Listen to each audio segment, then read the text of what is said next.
Welcome to the Brondello podcast, where we're calling a spade a spade. Great to be here with you guys today. Sandy Brondello fired as New York Liberty head coach, and then not even 3 days after Noel Quinn got fired, the WNBA media is already back to race baiting for engagement.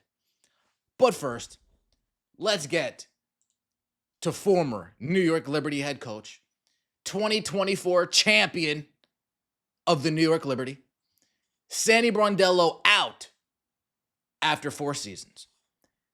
The last 3 seasons, Sandy Brondello, 32-8, made the finals, lost to the Las Vegas Aces.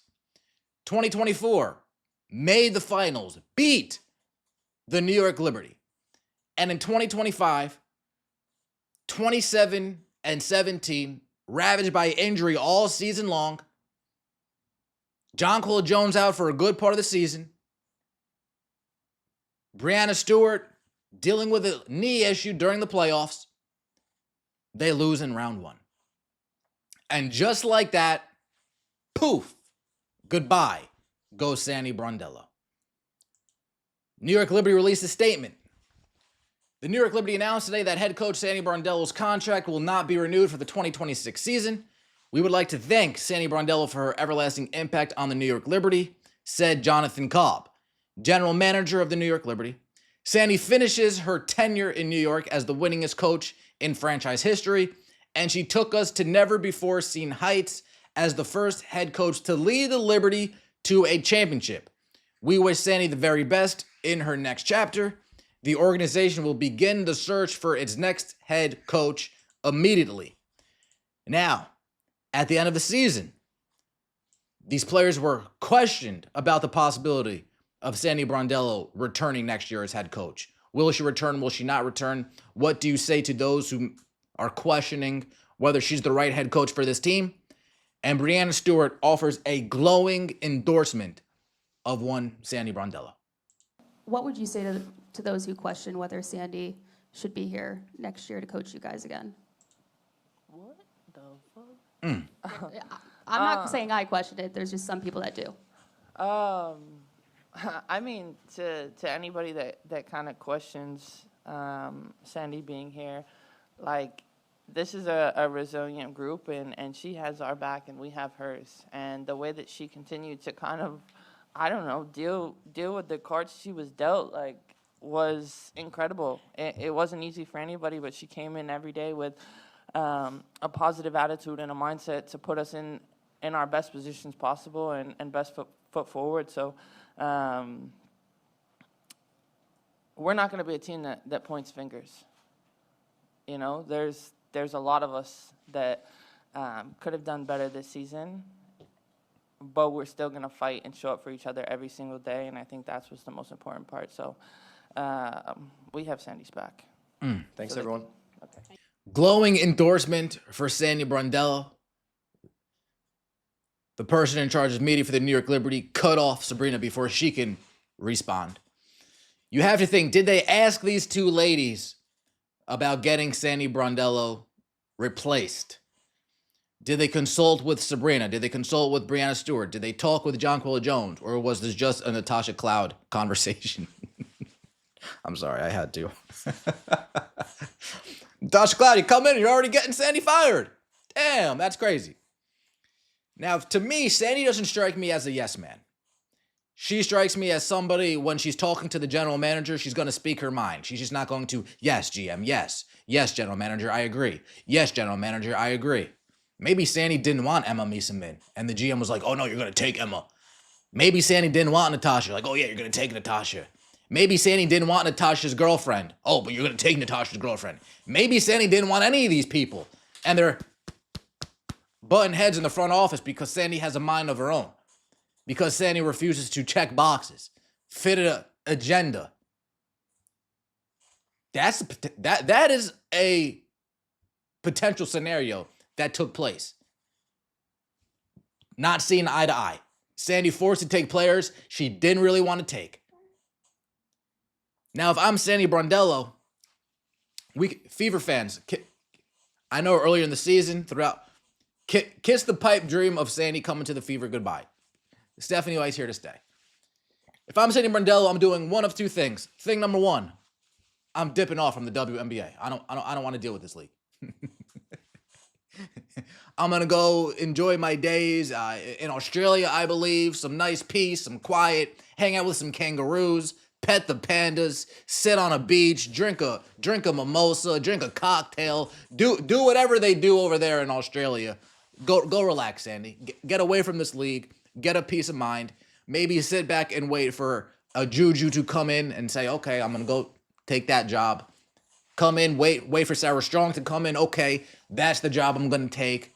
Maybe wait for an expansion team. Okay, Philly, that looks like a job I want to take. Take some time off, Sandy. Go enjoy your life. Number two, I would probably go to Dallas. I would get Paige. I would build around Paige. Paige, I got a top pick in the draft. I'm going to take a young team, instill culture, motivation, build them from the ground up, and watch the fruits of my labor.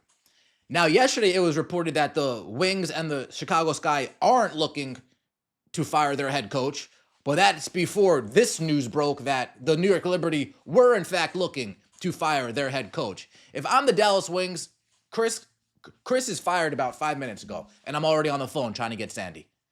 Sandy, we got Paige. Who else do you want? Keep Lee or Lee, you're staying. Who else do you want on this team? Get rid of Enrique. Enrique, you're gone. Who else do you want on this team? Quinterly can stay. Quinterly, you can stay. Who else do you want on this team? Go out and trade for, okay, we're going to go make that trade. Got a top pick. That's who's going to be AZ Fudd or who? BAITS. BAITS and Paige Beckers, that's how I'm starting. Yeah, I'm going straight to Dallas. I'm going straight to Dallas.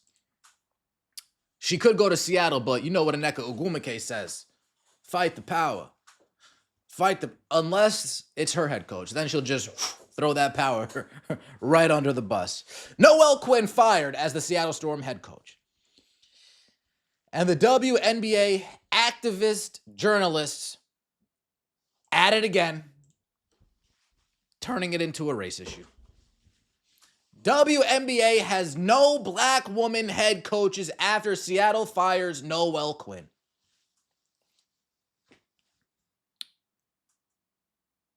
Why don't I see WNBA has no straight women head coaches? Why don't I see things like that? Oh, that doesn't fit the narrative, huh? That doesn't fit the agenda? Oh, okay, I get it.